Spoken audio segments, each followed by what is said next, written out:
Walong misteryosong halimaw sa dagat. 1. Montauk Monster.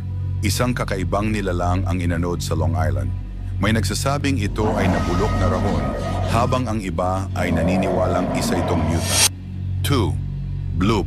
Isang napakalakas na tunog ang naitala sa kailaliman ng dagat gamit ang hydrophones. Ang pinagmulan nito ay nananatiling palaisipan. 3. Ningen. Isang dambuhalang puting nilalang na may malataong katawan ngunit walang malinaw na mukha. Sinasabing nakuhanan ito ng Japanese researchers. 4. Hook Island Sea Monster.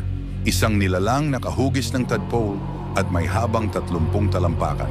Hindi tiyak kung tunay ito. 5. Cadborosaurus. Isang sea serpent na may mahabang leeg at malaahas na paggalaw. Nakuhanan sa ilang footage.